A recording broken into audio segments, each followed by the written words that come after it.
This is Frontline on Air. Major stories on the go. Maharashtra's sputtering economic engine. The economy remains the largest among states but faces rural stagnation, employment scarcity, and a stark disparity between rich and poor districts. Neeraj Hatekar. Voice by Rakesh Sharma, Timber Media. Maharashtra's economy dwarfs that of several national economies. In 2023-24, the nominal income of the state was 40,44,251 crore rupees. In dollar terms, at $483.1 billion, Maharashtra's economy is larger than Nepal's. Among Indian states, its economy is the largest. As much as 31% of its income comes from industry and 58% from services, with the remaining from agriculture. Banking, finance, insurance, and real estate services contribute a fifth of its GDP. According to the latest economic survey, the state's nominal GDP growth is expected to be 9.4% in 2023-24, behind only Uttar Pradesh's 9.8%. When adjusted for inflation, the state is expected to grow by 7.6%. While the nominal per capita income of the state at 2,52,389 rupees in 2022-23 is ahead of the national average of 1,69,496 rupees, states such as Telangana, Karnataka, Haryana, Gujarat and Tamil Nadu have a higher average standard of living. The average per capita income of the state also masks significant disparity.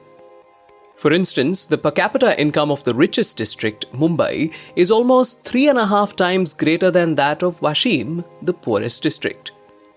Over the years, this gap has only worsened, with the ratio rising from 2.68 to 3.68. The relatively richer districts of Mumbai, Thane, Pune, Raigad, Sindhudurg and Kolhapur are in the western parts. The 7 poorest districts, Washim, Gadchiroli, Nandurbar, Buldhana, Hingoli, Yavatmal and Amravati are all in eastern Maharashtra, the agrarian, dryland agriculture region often referred to as Vidarbha. The inter-district inequality in the state is thought to be underreported when district income data are used. The methodology of calculating district-level GDP assumes that per capita service sector income is constant across the state. It is then assigned to respective districts on the basis of the estimated number of individuals employed in the service sector in each district. This inflates the service sector contribution of poorer districts where service sector output per person is quite likely to be lower than that in richer districts.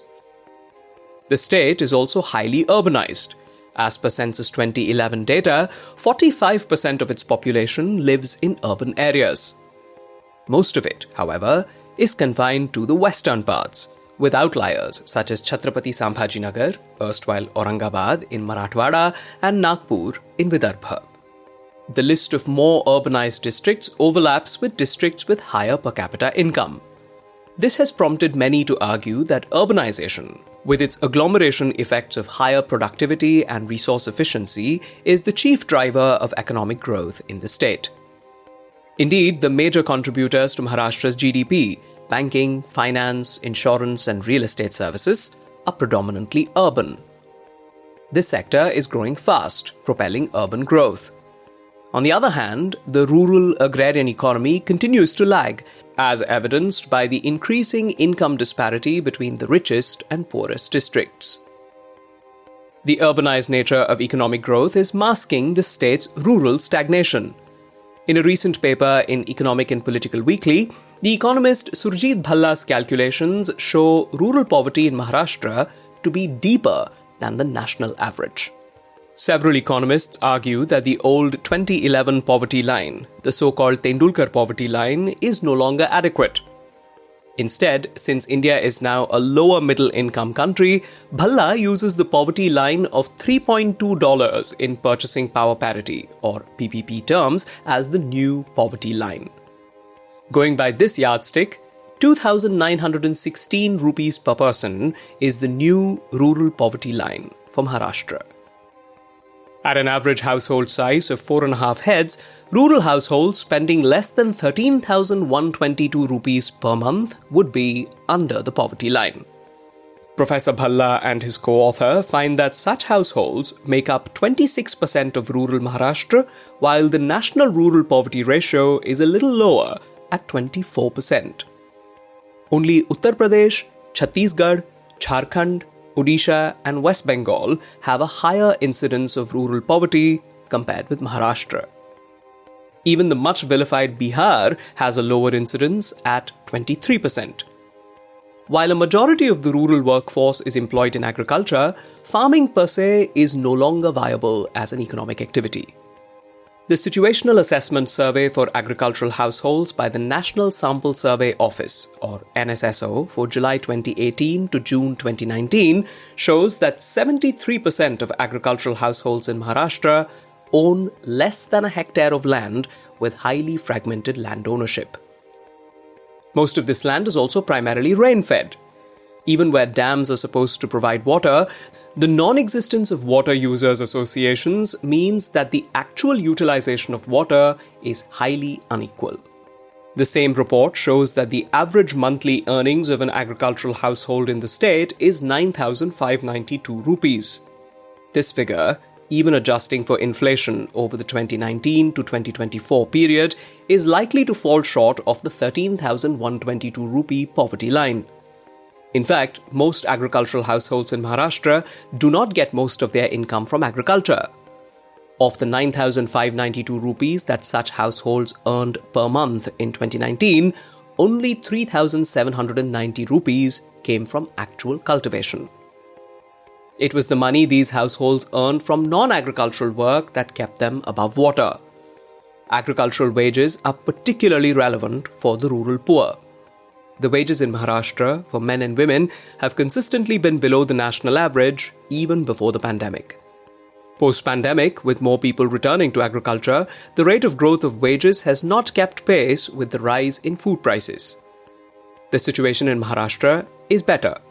The higher productivity of workers, coupled with greater economic opportunities, has kept the ratio of urban poverty in 2022-23 at around 10%, below the national average, using the $3.2 PPP poverty line. The challenge in urban areas has been in providing decent housing, healthcare, transport, air, and water quality. In general, the employment situation in the state raises concerns. Although Maharashtra is an industrialized state, high economic growth has not translated into employment opportunities. If one were to focus on industries registered around the Factories Act, the formal sector, total industrial employment in Maharashtra translates to 19,58,888 people. Of these, 13,94,957 were actual workers, with the remaining engaged otherwise. The average annual earnings per worker were about 2,30,000 rupees. The number of workers in the formal sector has increased at a rate of 4% over the past 2 decades. One significant reason why employment has not increased in line with economic expansion is that much of the formal sector's growth has been fueled by the rising use of capital and enhancements in the productivity of both capital and labor. This has meant that increasing production absorbs fewer workers. This is evident at an all-India basis too, as a recent paper by Professor K.L. Krishna and colleagues in Economic and Political Weekly shows. Over the period of 1994 to 2018, gross value added in the economy increased by 6.46% per annum. Only 0.5% of this is explained by the use of additional labor as an input. The growth is driven by increasing the use of capital as well as increases in labor and capital productivity. The same phenomenon has been observed in Maharashtra as well. Hence, formal industrial growth has been unable to generate greater employment. Inflexible labor laws have been blamed for hindering job creation, but a more significant factor might be the nature of productivity improvements. In any case, increasingly, employment has taken the form of contractual employment as against direct recruitment by organizations. This reduces the relevance of labor laws in imposing restrictions in employment generation to an even greater extent. Most of the employment in the state is in the informal sector. As of 2022-23, 98.81 lakh individuals are employed in the informal sector, according to the NSSO's Survey of Unincorporated Enterprises. 75 lakh among them are men, while 23 lakh are women. The vast majority are full-time workers. 32 lakh are in rural Maharashtra and the rest are in urban areas. As many as 52.71 lakh work in their own enterprises, which are without any hired workers, although they might have unpaid family workers helping them. There are 41 lakh such enterprises in the state. 46 lakh work in enterprises that operate with hired workers. There are a little over 11 lakh such enterprises. 26% work in the manufacturing sector, while the others are equally distributed between trade and services.